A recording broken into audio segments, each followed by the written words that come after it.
What we were about to do is an unprecedented conversation in the sports media world that we've been lucky to do the last 2 seasons.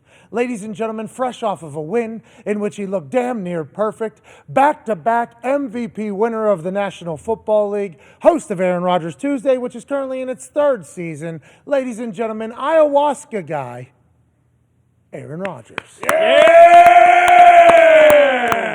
What's up, dude? Hey guys, how you doing? Hey, we're great, man. Good. New location.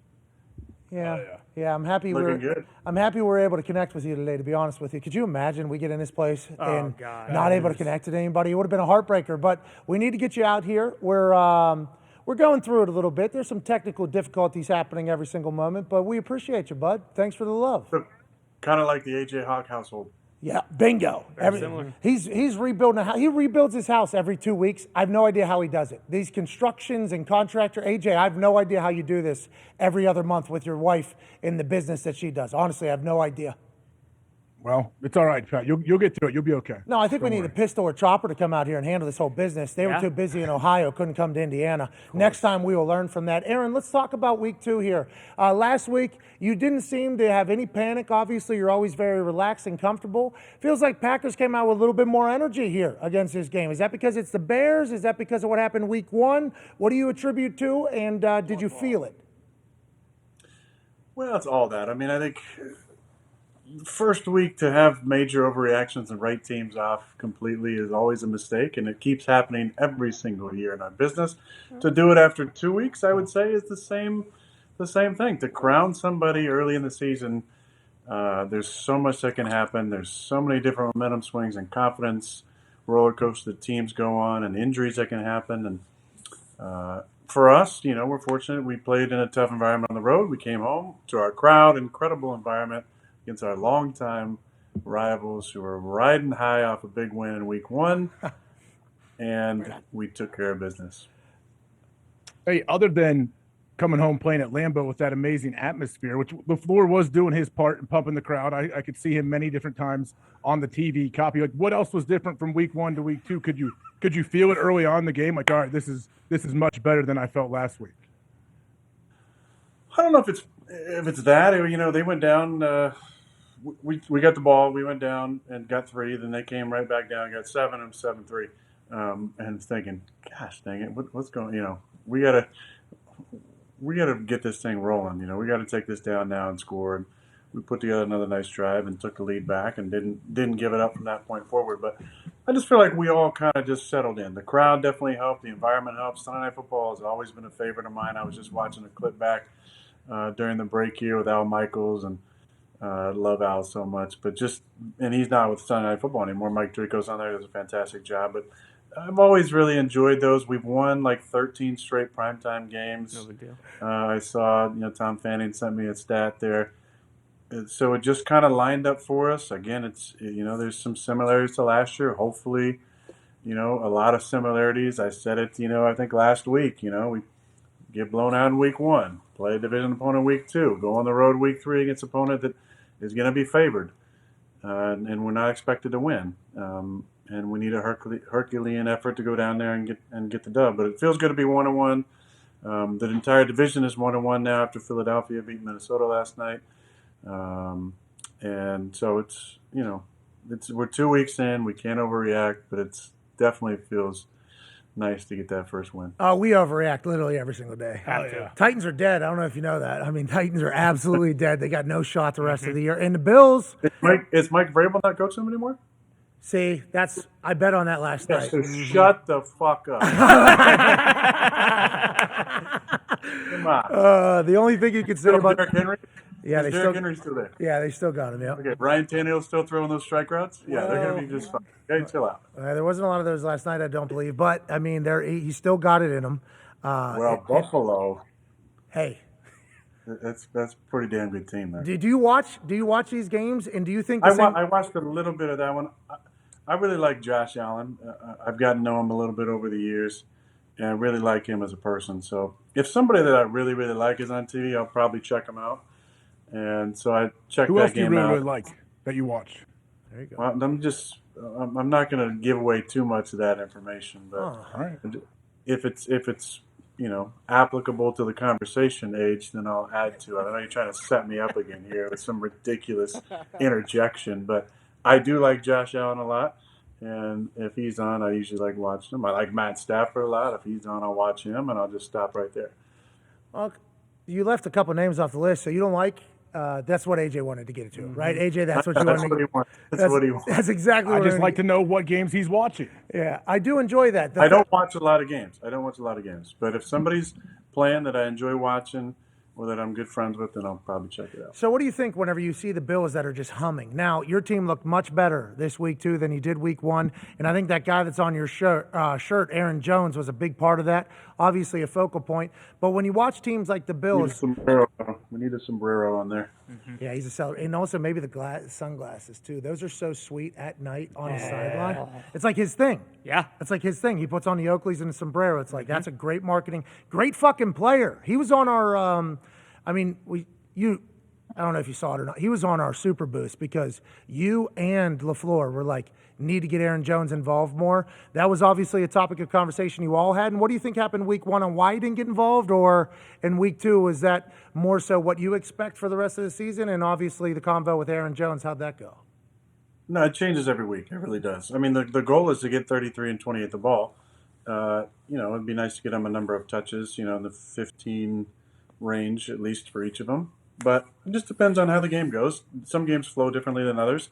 And week one, the way it went and the score and the inability to be efficient and to keep drives going, we didn't have opportunities to get those guys runs. But I felt like, we were 5 for 9, I believe, on third down. So that gives you more opportunities. The fact that we only had 9 third downs in the entire game with, I think, 69 plays, nice for the game. But that gives you more opportunities to run the football. I mean, I think week one we were, 1 or 2 conversions on third down the entire game. So it depends. There's big deals made about it. Oh, there's a conscious effort to get the ball. These guys, no. Every game there's a conscious effort to get the ball to your best players. Okay. But the flows of different games don't allow it sometimes, or allow maybe even more in other games. Aaron, hey, the broadcasters say that they say in the broadcast that you're given 2 plays every time they call something in, a run play and a pass play, and you get to make the decision. It's a serious question. Stop laughing. And you make that decision. Is that something that's always been the case, and is that 100% true? That is not true. No, it's not 100% true. Oh, they're not lying on TV, Tubby. Then how often does that happen where you have 2 plays and you make the call? I would say, I don't know, in the 40 to 50% on the top end, max probably. Flow of the game. Then there's 100% of the time I can change it to whatever I want. Now, 60% of the time that I do change it to what I want, it works every time. So I got to be very careful about what that 60% is compared to that 40% of the run pass options. Yeah, because if you start making decisions and it doesn't go well, then those decisions are going to get called into a question. But if they go well, then there's no audibles in this offense, and then there's the lack of competitiveness and the diva attitude and all that stuff starts to come out. And then what do you do? That's awesome. I'm happy. Was it always like that with LaFleur? And do you feel like this year you're another year in the system, but you're without Devontae? Is this the most comfortable you two have felt together? Well, I think every year it's been more comfortable for sure with Matt. Look, our relationship is personified by funny, asides and anecdotes. I get back in August and he shows me like, hey, look at this book I'm reading about spirituality. I'm like, sweet, man. Look at you, bro. That's incredible. He wants to be friends. Yeah. He wants to be in the inner circle. But that's what he wants. But it's little things like that, and it's jokes. It's me kind of like every now and then kind of needle, and him kind of going right to the edge and losing his shit, and then he realizes, oh, he's messing with me, and then he catches himself, and then I'm like, nice, man, good job, buddy. That's kind of the relationship how it goes. There's a lot of fun little moments like that, but in the game, I don't know what happened, but the first quarter, his headset wasn't working, so it was sounding like when you're trying to get off a phone call and you act like you're going through a tunnel. Yesterday. But it was one of those, and there's been times over the years where I've messed with him, where I act like I can't hear what he's saying. I don't know what's going on. And he starts to kind of, get the blood boiling a little bit. This was, it was kind of going in and out. So we had some funny, there was some near freakouts going on, but Matt kept it together. I give him credit. Matt last year, the year before, first year, definitely would have, been way more demonstrative on the sidelines. This time he just called a timeout. We came over, had a couple laughs about it, and moved on.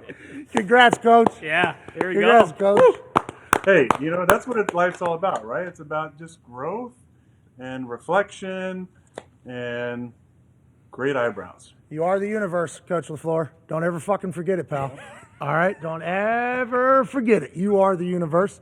I love the way he said, this time, just called a timeout, figured it out, moved on. Here we go. That's hilarious to think about that relationship between the two of you, because you've said he's a little bit tighter Well, wired, didn't you? it was never going to work out in the first place, right? Obviously. Well, you hated him because you didn't get to pick him. The asshole, remember? prima donna, Aaron Rodgers, won't give this guy a chance. Don't be the problem was what was said, and you're going to be the problem. And now you two are the bestest of friends. This is an amazing thing. It is. It's a cool thing.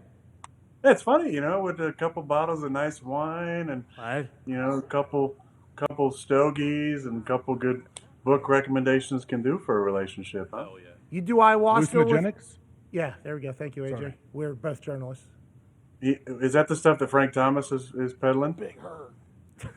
Nugenics? That's for big dongs. That's Nugenics? Nugenics, yeah. Nugenics. That's Nugenics. That's... I don't know. What did he say? I thought he said Nugenics. What did he say? No, I said ayahuasca. We said ayahuasca. He said No, hallucinogens. AJ said something ridiculous, I think. Hallucinogens. That's all I said. Oh, you did say hallucinogens. I thought you said Nugenics. Are you on Nugenics? You are looking a little bit. Oh, Yeah. Frank looks good. He does. How about in that commercial? He's fucking, 6X every other person that's in that commercial. And then he was on Fox Baseball. Yeah. And he's Siciliano'd everybody else in that He's whole massive. thing. Passing and Kirchen. And Nugenics is the thing. You do ayahuasca with the floor or no? I would, but I have not. You loved Lazard doing that? How come you had a different reaction to the ayahuasca than everybody else that took it out of the NFL football there from... I will say, I don't want to send the wrong message. That's not what happens. You're not standing up, drinking ayahuasca and then have this, Jesus revival, slain in the spirit thing that happens to you. It's not like that. You did this. You did that. That's what you did. You did ha ha ha. Did it take you back? Did you feel it whenever the NFL football kind of dumped out a little ayahuasca right into that fake cup there, and then you drink it, and then you did the playing card find you again once the time in the end zone there, Aaron Rodgers? Well, that was a celebration that Alan and I talked about a couple of years ago. That was just really him and I, because Bobby and I had a little thing, and him and I had our own thing, and then Bobby and Alan had their own thing, right? And then on Friday, Alan kind of spread that to the rest of the guys, so I was aware they were doing something, and I just wanted to get over there and get involved. And then when I realized he was doing the tea thing, then I remembered what our celebration between him and I was, and again, I'm not sending the wrong message. That's not what happens in ayahuasca. You don't have some sort of immediate pass out faint into oblivion. You after a while, you have some incredible experiences. This is you just sending yourself through the dimension. I can't wait. From the stories I've heard and the way you reacted on Sunday Night Football and what it feels like, I can't wait for that to radiate through my entire... I can't wait to feel it, Aaron. Let's talk about Lazard being back, though. Obviously, great connection there. He's out week 1. What's the comfort level going into week 2? Does that change anything for you as an overall player? Jenkins back. Is there more comfort, or is that all fodder for pundits to talk about from the outside looking in? There's definitely some more comfort with 13 and 74 back out there. Just understanding body movements and the way that Alan runs his routes. Alan shows up way more than just in the measurable stat sheet, though. But I think that's one point to always remember about him. He's very valuable in a bunch of different ways. He's such a smart player. He is a brilliant, smart player and an excellent blocker. And I say that about Sammy and Randall as well. You know, those guys really, really block well. If you watch some of the plays that Jonesy and Dylan had in the game, you know, there's some big time blocks by all those guys. And then even on the screen on 2nd and 28 to Romeo, Allen and Randall out there, big time blocks. Josh Neishman was down there with the block. And we're really, one block away from a 2nd and 28, 50-yard touchdown on a screen pass because of the effort of those guys. So it's more than just that, and I'm excited about getting Allen back. The conversations we had on the sidelines were pretty top level, and we had some things we were trying to get to later in the game, and just we had a couple bonehead plays that kept us out of some more opportunities in the red zone and the field. But great having Allen back, and like I said after the game about Big Sexy Elton, the fact that he was out there, I can't tell you how proud I am, the extent of how proud I am of Elton. Just, he's been out for months and months, ACL, rehab, and it's tough to get back out there and play after you've had a significant injury. You know, you got to get the confidence back and make a play. And for a lineman, you're contact every single play. You're anchoring, you're setting, you're moving your feet. And Elton's played left tackle for us, left guard, center, and right tackle for us. So, yeah, I'm so proud of him. You know, he had a couple plays. I'm sure he wanted back. But the fact that he was out there, that's what success is. And that's what being a Warrior is. And I Here said we before go. the game, I need the Warriors to show up, to prepare your mind and ready your hands for battle. And I'm really proud of Elton for the way that he stepped up. Big Sexy. Steady the mind, prepare the hands for battle. Let's Hell yeah. go, Packers. Whole new team. Excited to see Bach get back. I think we all are. Mm-hmm. But you're right with that injury. The getting over the mental hurdle after an injury is a real thing, especially when it's significant and in a position that you have to pivot on all the time. Big Sexy's a fucking dog, it sounds like. AJ, your question, pal. I want to know how your body's feeling, Aaron. Like, how's your body? You got smashed a few times, obviously in the Vikings game. We know Nate Weir was rubbing your neck on the sidelines, and not only did you get hit a few times this last game on Monday night, but you also used your legs a little bit. You were flying. I think you might have got up to your top speed a few times. Like, how do you feel? Yeah, I haven't checked the GPS yet to see how fast I got going, but What's I would prediction? get Hey, something what's potential there, you think, miles per hour? I think 20, 21 probably. Here we go. Wow. Oh. 24, yeah. Yeah, 20. Yeah, maybe more. Who knows? He looked like fast forward. I said, slow it down. Slow it down. Yeah, look, I had a read option there. I had, I think, maybe 6 or 7 yard gain as well. So that's a plus, man. 5 carries for 10 yards, a little lower than my average. Obviously I had to have a knee in there, which totally kills your, your YPC. But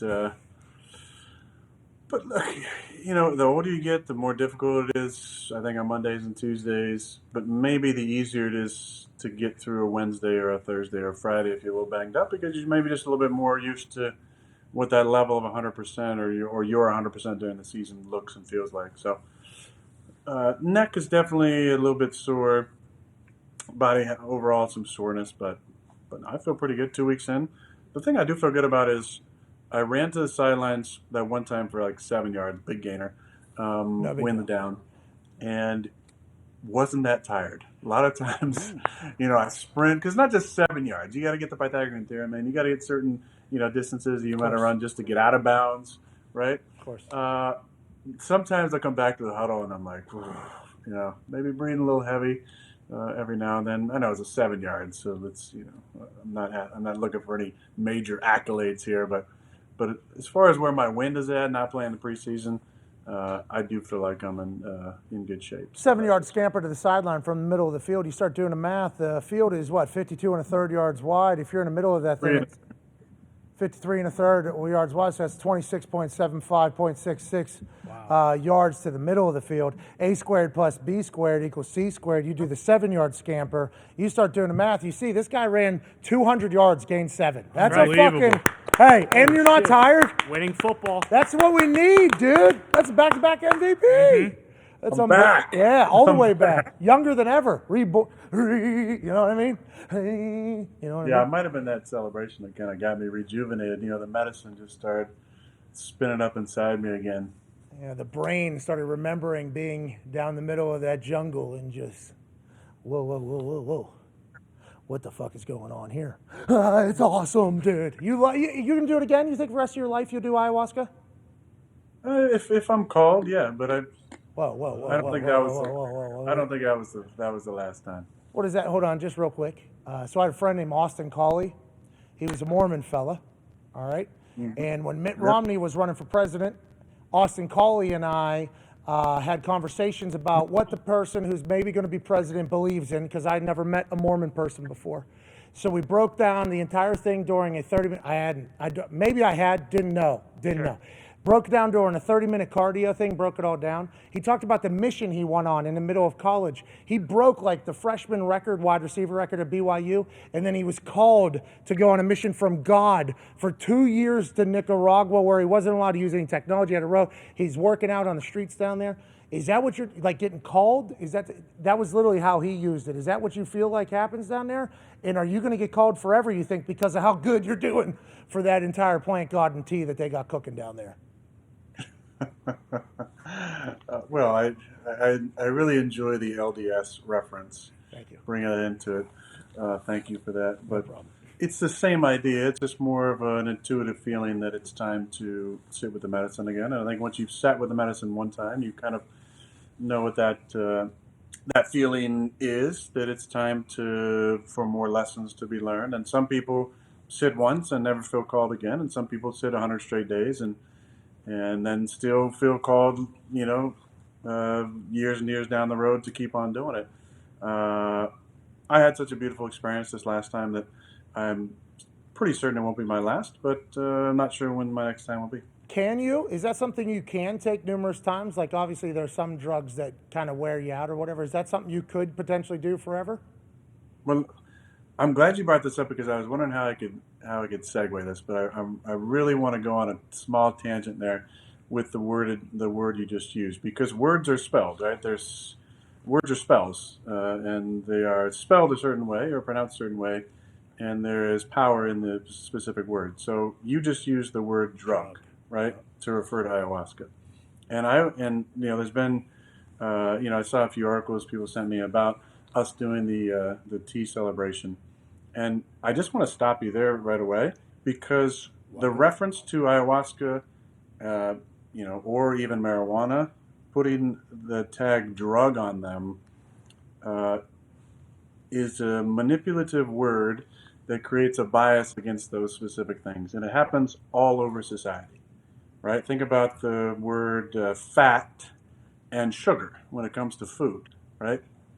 Fat brings an image of unhealthiness and maybe obesity, death, where sugar is sweet, right? Sweet is kindness. Kindness is loving, right? So we have these two words that couldn't be more opposite, right? Fat, high fat foods are actually usually pretty good for you. Foods high sugar are terrible for you. And sugar, you cut sugar out of your diet, and it has an immediate impact on your cells and your body, especially if there's, cancerous growth in your body or precancerous growth.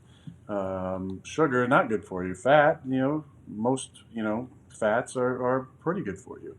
Drugs, you think about drugs, you start labeling, marijuana a drug, which is a plant, ayahuasca a drug, which is a plant. Psilocybin a drug, that's a fungi. Also comes from the earth.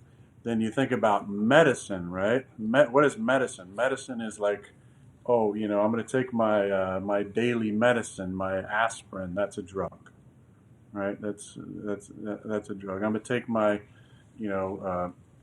cough medicine. Well, that's a drug. That's not a plant, right? I'm going to take my whatever fill in the blank medicine that's a pharmaceutical. Those are drugs. Ayahuasca is not a drug. It has properties in it that have hallucinogenic abilities, but it's not a drug, right? We're talking about plants here. So I think it's a very important point to make, and this is how words are used in our society to create a bias against certain things. And I do think that's important enough to go on this ridiculous tangent that I went on. No. To remind people how Not words ridiculous. are used. Not how ridiculous. words are used to create bias in certain situations, and those bias create fears, and those fears prevent people from doing the research themselves or looking into it or having their own idea or truth about a certain situation. Hey, great So tangent. let's really think about the words that we use, because words are spelled for a reason, because they cast spells and create energy around positive and negative associations with certain things. Okay. Didn't get the last part, but everything else valid. And I'm happy that I said that despicable thing about the plant ayahuasca to get us. Despicable. I'm really thankful, because No, me too. I kept reading these articles talking about us doing a drug celebration, a drug this, a drug that. It's not a drug. It's a plant. Yeah, now they're getting drug with what you just did. You know what I'm What do you saying? consider alcohol? What? I mean, alcohol from what? Like spirits, Booze. beer. Booze that get you hammered. What? Talking about whiskey? What? Talking about Bud Light? What? I think that's what he's talking about. I think a lot of it comes from what? Vegetables and plants and Oh, yeah. crops and Rice. What? rice. Right. Now, some of those things have some genetically modified, What? components to them, but that's a whole different tangent. But I think that like for the most part, I think it's probably not, a debatable fact that alcohol is it's more of a depressant, right? I'd say. And it doesn't make you contemplate the meaning of life for the most part, or question the narratives that you've been grown up to believe to be true, the conditioning. Some of these other plants that are outlawed as what's the term? Level 1, not level 1. Narcotics. But, they're labeled as certain types of drugs. A lot of those make you question reality, question what you've been told, and most of those nobody's ever OD'd from. A lot of people have drunk themselves to death, Well, they've made poor decisions. and off caused of- and caused some bodily harm, physical harm to themselves and other people. But I have no problem with alcohol. Yeah, I can have a couple wines. Wine. Tequila's supposed to be an Scotch. upper. That's why you get a Terramana. What? Scotch. What? That's your thing, I believe, right? But I'm happy you did that. Sipping tequila. What? Anything else? This conversation has really taken an interesting turn. I like it. Well, it's my fault. I fucking said ayahuasca was a drug. That's 100% on me because Margarita. when you tied it into with marijuana, I'm like, yeah, you're right. Okay, I apologize that even happened. I'm excited you got that off your heart because it seems like that's been something you've been cooking on for a little bit because all these people are saying this guy goes and does wacko's doing with drugs, in the druggy. jungle. This drug addict here. Somebody said, I've puked for, Colin Cowherd said, yeah, I've done drugs and puked too. It's called a hangover, Aaron. One too many rum and cokes. Which was awesome. That was an amazing thing. Much different society. Ty has a question for you, Aaron. I don't know if it's about the term drug or not. It might be about some booze or the team. Excited to hear it. Go ahead, Ty. Aaron, great win on Sunday night. Glad that I got to come in here on Monday. Just feeling great. Excited for another week. And I will sit with the medicine with you anytime, pal. So keep doing your thing. Love you. You mentioned Romeo having that big play on 2nd and long that set up Randall's catch on 3rd down, which I think would eventually set up a touchdown. Sammy Watkins had the big chunk play. Are you enthused with what you've seen from these guys who are kind of unproven in the offense? And at this point in the season, how much is it you kind of bringing them along and trying to get them ready to go? And how much is it the vets like Randall and Allen who are kind of like, hey, this is how things need to go for us to be successful? Ty, great to see you. You look great. You sound great. Hey, baby, Ty. Thank you. Ty. Not surprising. Another great question. Hell yeah. And to answer your great question, I will say, I think it's as much me as it is Randall and Allen. Those guys who played with me for a long time. Just continuing to, as they watch the film back together, to talk about why certain things happened a certain way. But there's been a lot of great conversation throughout the weeks, post game, sideline, meetings, film review, things that have been really encouraging. It's just about opportunities for those guys. I think Christian, had a couple opportunities, but we still got to find more ways to get him some specific plays. Romeo didn't have as many opportunities. Basically, just had the 2 screenplays, but we got to find ways to get him involved. Sammy had 3 plays called for him, and he caught all 3 of them. So that was good to see. Just depends on how teams are going to play us. The Bears really didn't bring any pressure, and they played a lot of 2-show. So teams aren't going to bring a lot of pressure and play a lot of 2-show. Then we're gonna win in different ways, and it might not be with those guys getting a ton of targets. I don't think anybody had more than 4 targets in the entire game. That's a little bit different kind of football than we've played in Green Bay over the years. First ball to Christian Watson week 1. Obviously, we all know what had happened was. This time to him, a short little pass to get him into the game. Was that obviously like, hey, Christian, we appreciate you. Let's get you on a good flow. Is that an active thought by you? And do you talk to him before the game at all about bouncing back after a rough week 1? Well, that play had 0 real read in it. It was that was the play call. It was him in a fly motion, and me just making sure I don't throw the ball too crazy and try and get him one that doesn't move, like a little knuckleball to catch. So that had 0 read into it. That it was 0, me, sussing anything out. It was just, oh, okay, Christian's over there. Then he's going to run over here, and I'm going to snap it right there, so then I can toss it right there. That was the whole play. But it's good to get the ball in his hands. He's so athletic. He's a long strider. We got to get him in space. Just get him comfortable running with the football. Everything is new. I get it. He played in college and was a star. And Romeo, everybody in the NFL was a star at their college. But it's different in the NFL. It's different when you're catching and running and stiff arming, and you need to have those anchor plays where you can go back and go, oh yeah, I remember when I had this catch and did this after the move and caught this ball and moved over here. It's just about getting those guys opportunities to kind of feel it out and get comfortable and have those plays that they can lock in their memory and look back and take confidence from. Yeah, you need to get confidence rolling, right? Because it seems like you said that there's not a lot of dudes built like that guy you've ever seen. Right. I think we're all excited to watch you two kind of get on the same page and see the growth because they invested in a wide receiver. So let's see what happens. Connor has a question for you, Aaron. Yeah, Aaron, last year you said, Justin Fields, you got to honor what the Bears-Packers rivalry is. Did you get a sense that he was devastated enough after the loss? And if not, did you tell him to, maybe go try ayahuasca so he could care a little more about the sport of football? Connor, you legend, you. Curious?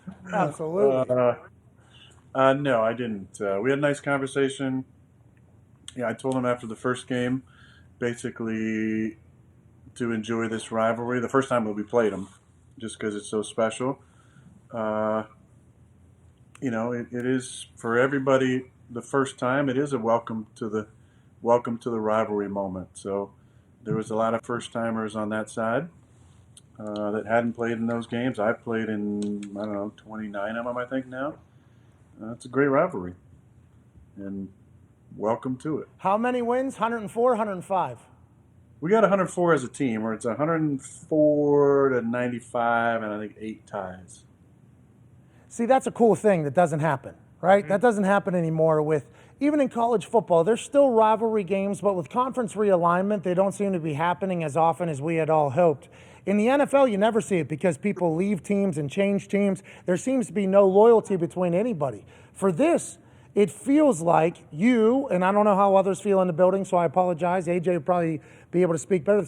It feels like you take great pride in the fact that this is a real rivalry and it doesn't exist much. I remember last year you told Justin, hey, why is that, you think? Is it because just how long you've been in Green Bay and you know what the people feel like after a win? And does it actually affect how people feel when you beat the Bears versus somebody else?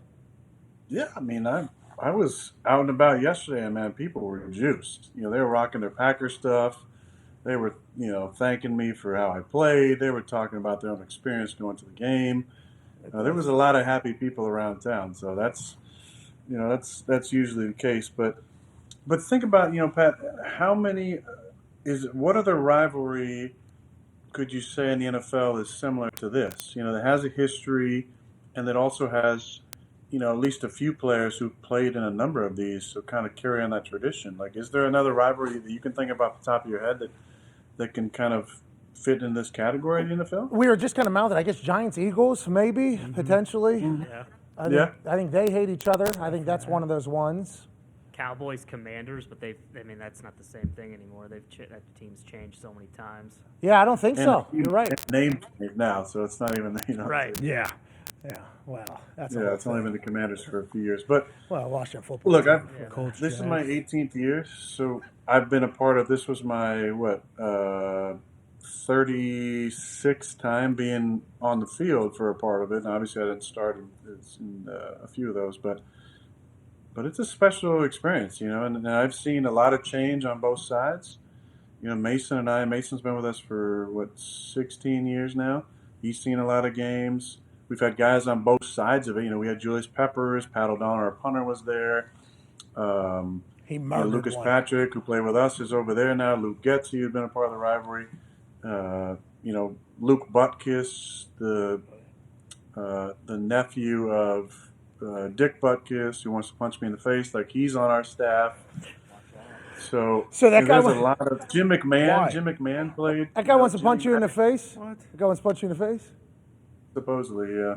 Did his nephew tell you that, or did he tell you that on No, Twitter? he did an interview, and he said, but he was mad about the fact that I said I owned the Bears, and that he would, if he saw me, he'd want to punch me. Or no, if he had been playing back then, he would want to punch me in the face. Which is kind of what you were looking for at that moment, too, right? I mean, you probably would have fought back, I think. Well, a 65-year-old punching me in the face, I feel like I got, for the most part, a pretty good chance. What if you do? I fucking own you. I've always owned you. You turn around, Dick Butkus is on the field. Yeah. And he fucking just comes over, and he does, and you two fucking square up. That'd be awesome. That would have been so awesome. That would have been. Look, mad respect. Look, dude, he's a legend, man. I got no beef with Dick Butkus, man. He's a fucking legend. What you he played, and he also knows how special that rivalry is. So yeah, when I say something like that, it's triggering because it's a special rivalry, right? There's the mutual animosity, but you can't really say what I said was not true. Record kind buried the of Bears. speaks for itself.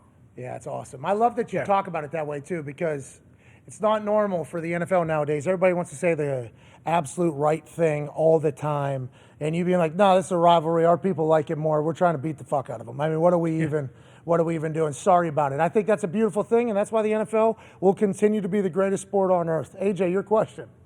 Well, yeah, it's kind of hard to argue with your record against them, but I wanted to ask, you mentioned Luke Getz. I know he was on the staff last year or before, and now he's with the Bears. When they cut to you at the sideline all the time, you and Tom Clements, the quarterback coach who came back to town, how do you like having him there? And he seems to be a great calming influence on you when you're there punching Microsoft Surfaces and throwing them and pointing angrily in different directions. Like, what's it like having Tom there? He seems like he never reacts, and he's just like, all right, here we go, bud. We'll just get it on out, and then we're going to go on the field next series. That's basically what happens. I feel like I could say almost anything, and he'd be like, all right, let's just, let's make sure we throw the ball on time. Let's have a better series next series. And I'm just like, what could I possibly say that could really trigger Tom enough for him to not say, all right, let's go respond. Let's go have a good series. But I love that calming, just his presence. He's such a great guy and such a wealth of knowledge. There's always one or two things he tells me on the sidelines or pregame or, on the bench there that really helps. And he's excellent coaching fundamentals. He's excellent understanding the position. And it's a less is more, there's a standard, and the standard is up here. And it's not unrealistic because I've played at that level. But it's not coming down because I'm 38, or it's not coming down because we don't have Devontae or whatever, whatever you might put in there. The standard is the standard for Tom. He's seen me play at the highest level. He expects me to still do it. I love him for it. And he's, it's just, I shook his hand and again, like you get older, things are maybe a little bit more emotional. I've seen you cry at the drop of a hat, AJ, all the time for no reason whatsoever. But I'm not scared. I saw him on the sidelines in week 1. I didn't mention this, but I shook his hand and I said, "Tom, it's so good having you back." And it kind of hit me after I walked away, like how much I truly meant that. Like I truly meant how special it is to have Tom back, because he was such a big part of my young career, and I owe him so much for the success that I've had, and it's just so cool to like bring it full circle and have him back in town in my room.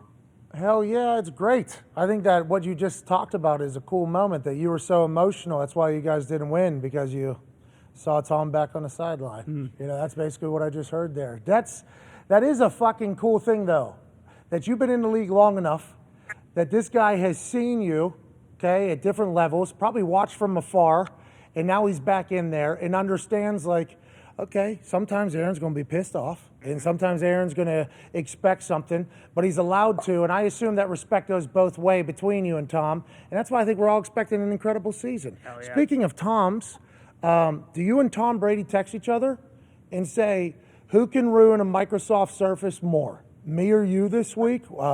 This week it was Tom. First week, you had the early lead on him. Yeah. You know what I mean? Had the early lead on him.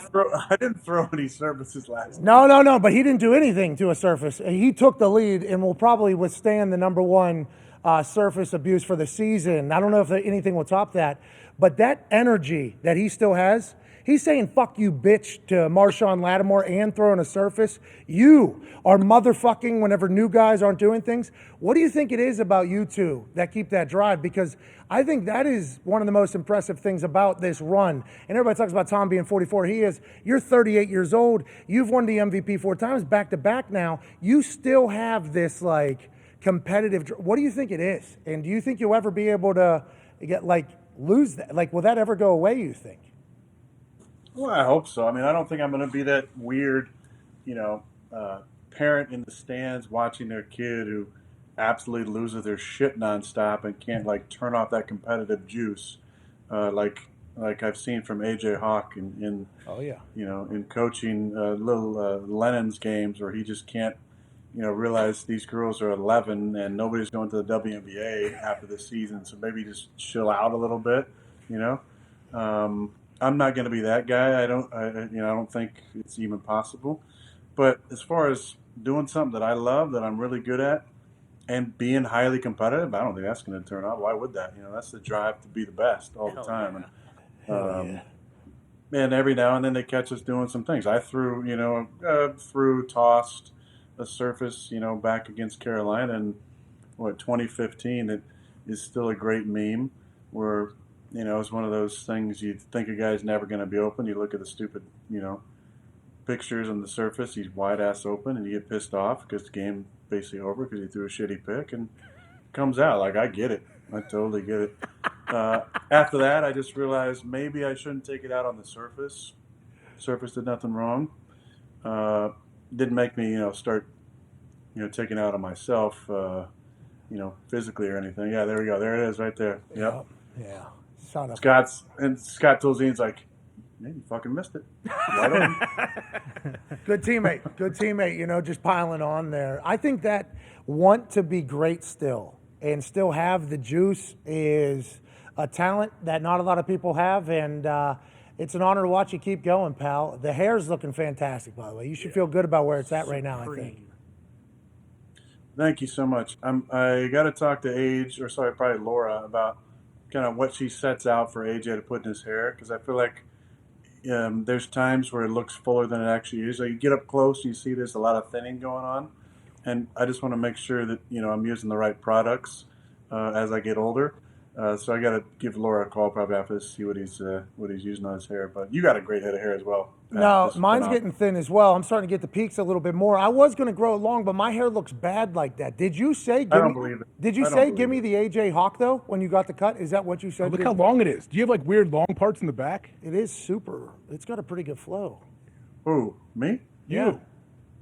Yeah, it's definitely still a little long, but it's not that long. I feel like it's maybe just a tad longer than yours, but I got to get that product. You got some filler or something going on that you've been using. You gotta get to work. You don't say. Wow. Wow. Guy's cheating in his hair. That's Yeah, unbelievable. Hey, Aaron, you And still he's doing putting it coffee up- enemas? He's putting it up here too. He's putting it right up here too. Absolutely. What you say, AJ?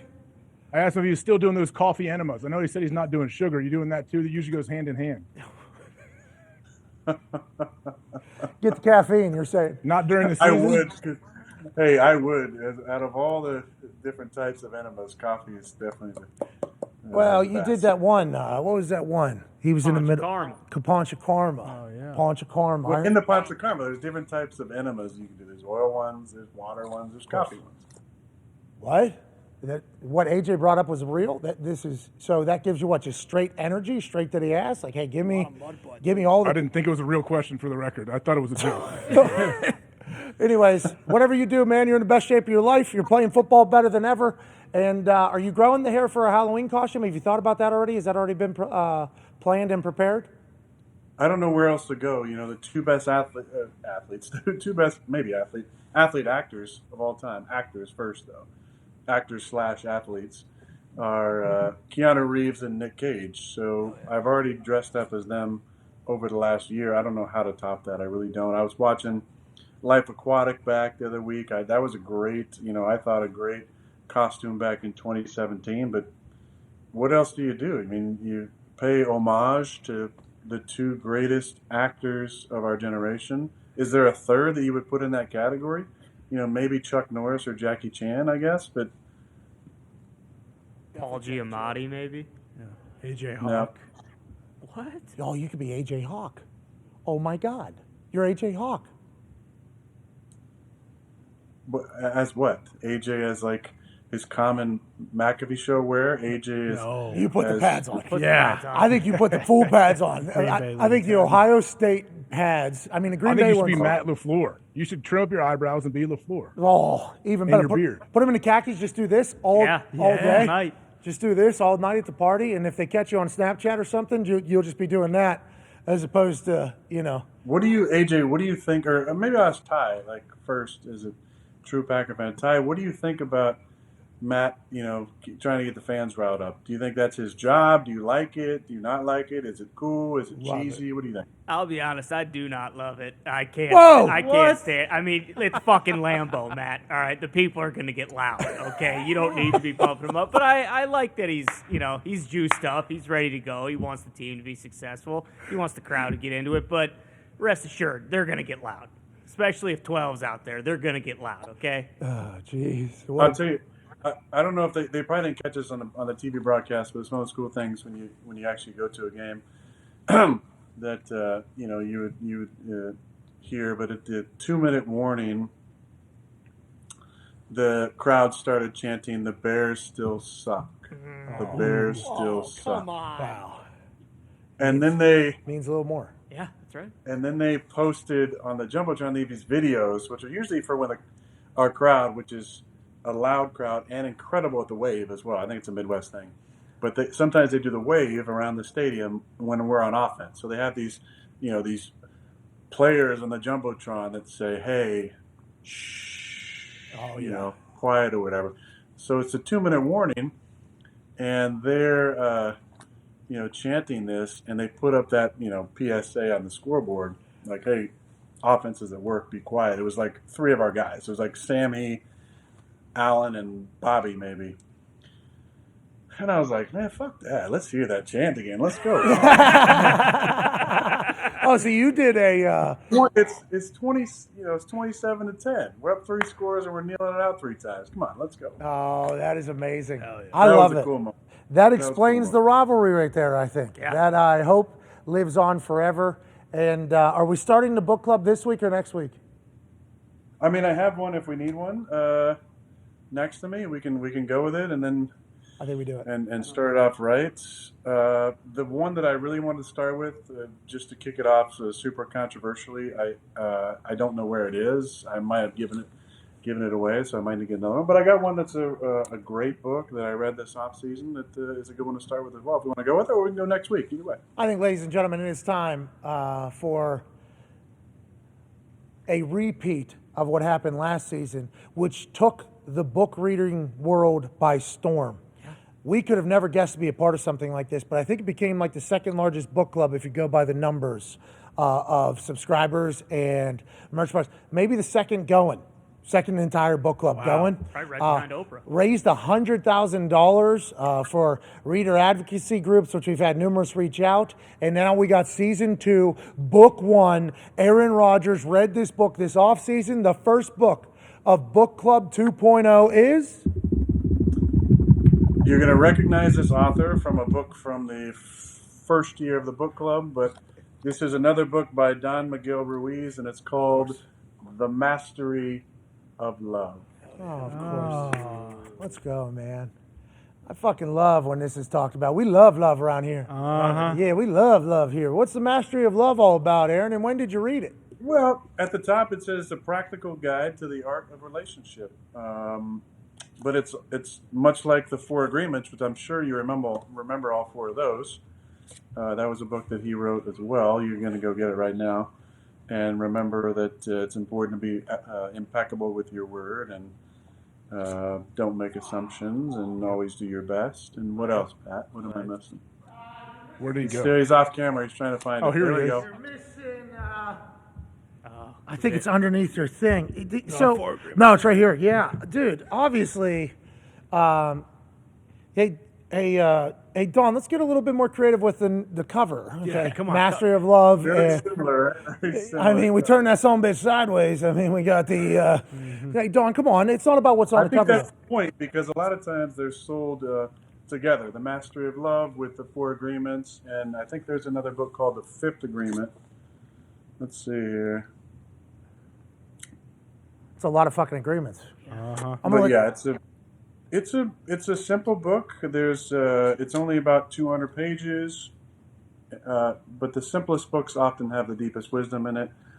He's from the Toltec lineage, and he does a fantastic job of making complex subjects like relationships a little simpler to apply some of the wisdom from this book. So shout out to Dahn Ruiz. The first time we highlighted one of his books, The 4 Agreements, he had a message of support for our book club and thanks for the recognition. So big shout out to Dahn Ruiz again. Hell yeah, thank you for your books and for your incredible knowledge and how to live a better life. And I think one thing that you didn't mention that I wanted to bring up here is breaking old agreements or breaking old habit or I don't see any of those pages dog-eared. break. Nope, there's one right there. Always do your best. Always do your best. I forgot about that one. And it's not just about what you think is the best. It's about what's the best for the situation that you're in. That's right. You've been saying it all week. Yeah, and the 4 agreements are great. The 5th one's fantastic. And the Mastery of Love is really going to take us all to the next level, isn't it, Aaron? I mean, this is a beautiful thing, this Book Club 2.0. Hey, I'm excited to bring it back. I'm going to match all the first year donations. So I'm going to throw another $100,000 to the book club, and we're going to announce those specific reader advocacy groups that we're partnering with very soon. But big thanks to AJ Dillon and all of our other loyal book club fans. And again, read more, TV less. That's what I'm talking about. Yeah. Making the world a better place, smarter place. That's right. More literate place. That's right. $200,000. Hey, thank you for that, Aaron. You're a good man. Good guy. Good guy for that. And also, one more thing. This behind me, right?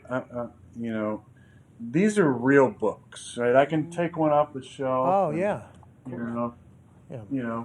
Right here. I can pull one off the shelf. That's a real book. See, it's in my hand right now. AJ has fake books. Whoa. Me too. AJ, you got any books? So No, this is a backdrop from Amazon. I told you that 3 years ago. Oh, what? Dude, K-Fay. I don't need to pretend like I can read all these. These are fake. Man. I think there is one over my shoulder somewhere, though. Ayn Rand is up here somewhere. Okay. All right, sweet. That's great. Classic. Really pumped for it. Thanks for it. Aaron. yeah, I got somewhere. Yeah. Sure, you guys call and read together, I bet.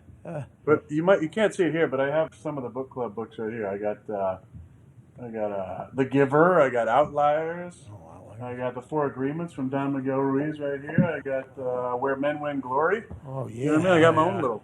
Hey, there we go. Hell yeah, dude. Hell yeah. And then remember when you told people to read this in a 1-week book club? Do you remember that?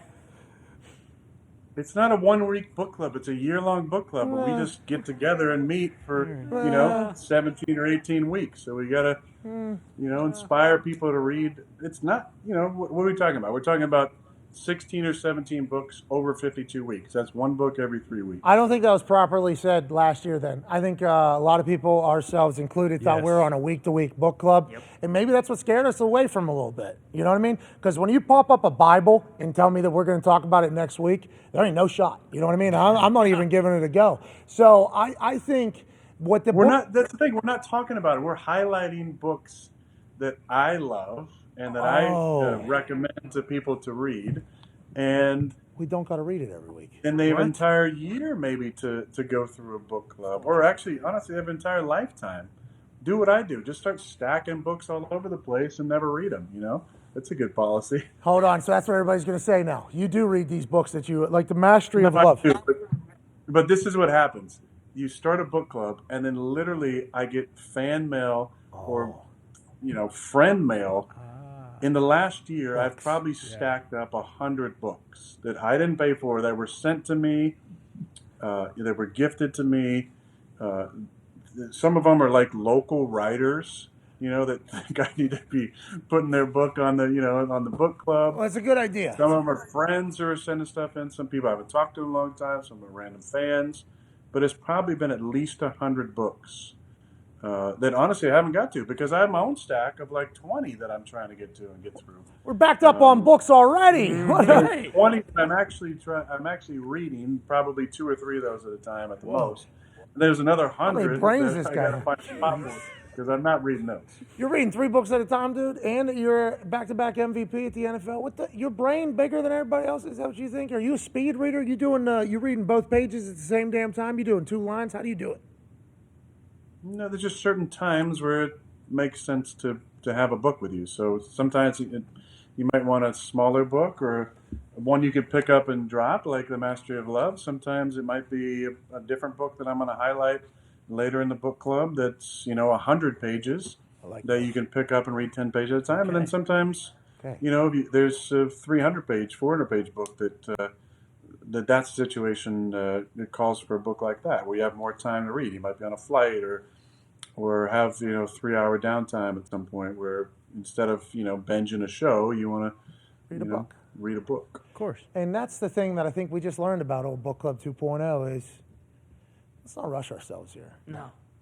Let's take this as a year-long challenge. Pat, we all know you're not going to read them, okay?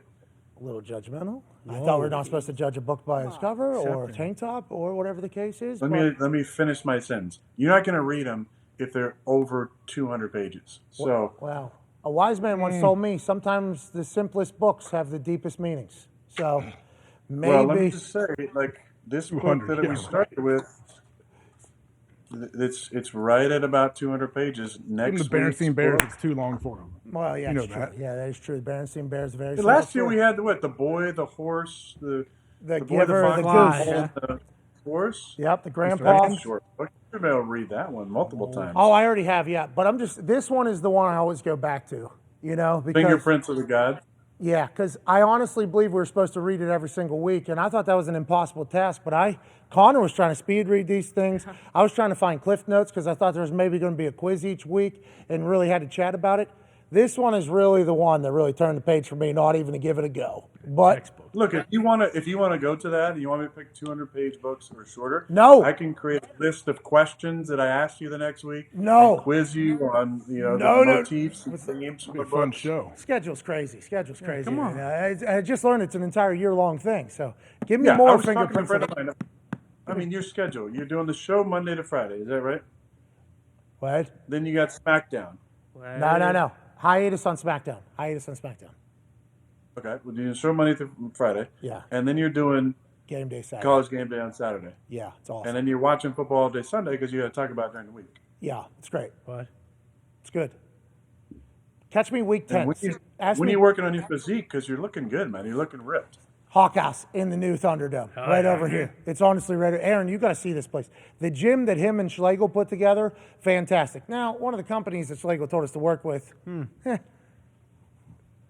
That's the runaround. Come on, Schlegel. they did give us a runaround on running around a treadmill. Nonetheless, it is beautiful over here. So I think I'm going to get into like a little bit more of a schedule. So this is obviously the set up here, Aaron, where I'm pointing right above my head. That's a golf simulator. That's a big wall that we need decorated. So any ideas out there, we are wide open. We were thinking about obviously. Yeah, go ahead.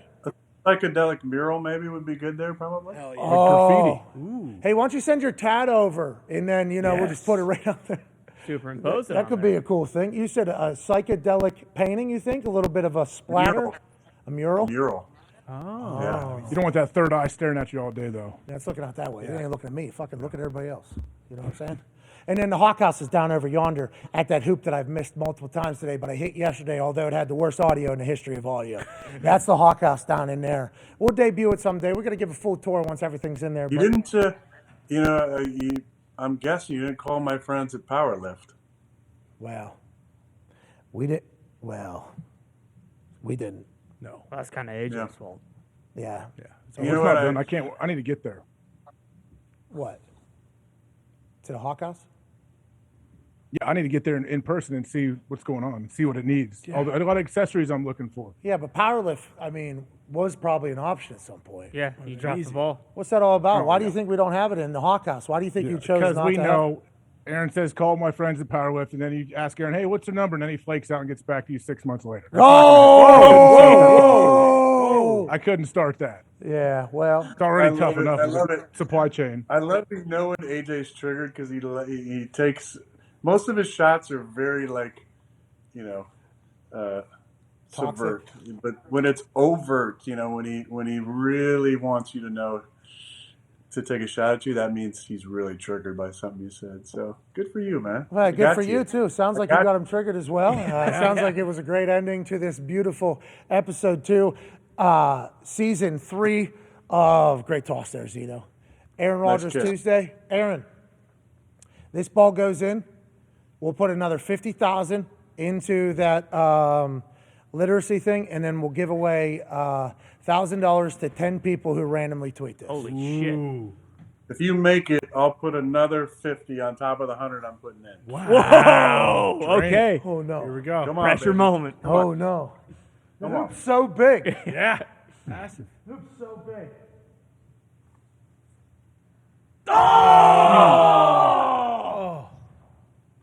Why don't you try and bank it?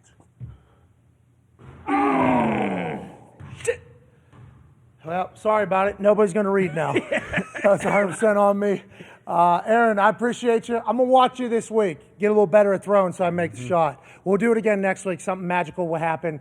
Thank you so much for joining us, brother. Have an incredible week. Good luck the rest of the way. Thanks, guys. Take care. See you next week. Got it. Had to do it, Aaron. I appreciate you, brother. Have a great one, brother. We appreciate you, Aaron Rodgers. Yeah. That was awesome. Had to go in. That one felt a lot better. It did. Yeah, Look it was good. clean. Sorry, but still not donating, though. No. No, Hey, no. Hey, sorry. You didn't say it before we shot. Sorry about it. Sorry about it.